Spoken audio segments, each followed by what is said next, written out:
mean, I look back and that process was in the fall semester of my senior year, so that was last year. But that was yeah, honestly that was a good point. I think knowing the schedule that you gave me and knowing that I had work to do most of the days was great. But I knew that after a certain time, I was to go home, enjoy some time with friends, enjoy some time just with good company and everything. And I think it was a good balance. But by no means was it easy, but it definitely was a much more efficient and much more like effective approach, I remember. It was fall semester of last year, fall 2019.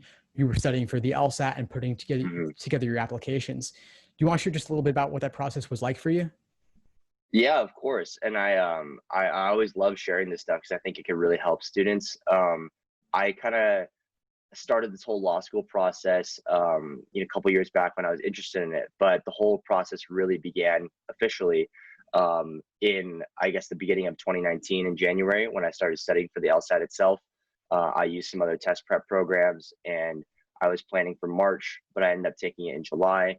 Still wasn't ready, and that kind of pushed me back because I wanted to send in all my applications by October to be early. All the advice that you yourself and other industry professionals have given us is that earlier is better for sure. I mean, even though it's kind of like not as important, I'd say nowadays, but still that kind of set me back. And so I realized I had to study really differently and really like much more efficiently and effectively. So I began that process again in September during my fall of senior year. And that's where I actually came across you and we worked together. And for those 2 months or so, we worked together one-on-one, and I ended up taking it in November, which allowed me to still apply by January like 6th. I still sent in all my applications to the California schools I wanted to go to. And I threw in four more at the end of January just because, hey, why not? It's still time to. And that was the process. But if I had known coronavirus was to hit and that I'd have a little more time, I'd say I might have retaken again because the LSAT Flex is definitely favorable for some students, including myself, I think. And so I don't regret anything. I'm happy to go to Loyola with the amazing amount of money they've given me. But if I look back, there are definitely some things I wish I had known ahead of time. That would have been really helpful. You still got a ton of scholarship money, and feel free to disregard the specifics if you want to, but I'm sure folks would be interested just to get a sense of what the Mhm. magnitude of those LSAT scholarships could be like. Are you willing to share anything about that?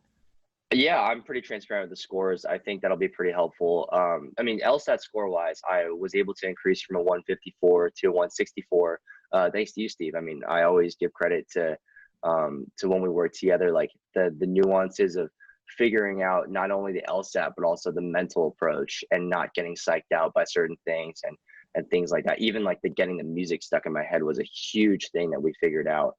But in terms of scholarship money too, yeah, essentially I'm paying almost little to nothing actually to Loyola, maybe a few $1,000s, I think.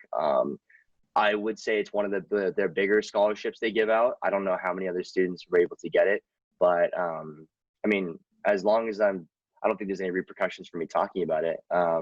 It's a great opportunity that I got, and I know that other T14s or higher schools that might have, given me no money but still acceptance. I don't know if I would. I don't know. That's a tough decision because, especially with COVID and family circumstances and trying to keep debt lower, I was really blessed, honestly, to be given this opportunity to go with essentially no money from my pocket. Thanks for tuning into the show. Please subscribe if you haven't done so already to be notified of new episodes as I release them. And feel free to reach out if you need anything at all as you move forward with your prep. I'm happy to help however I can. In the meantime, I wish you all the best and take care.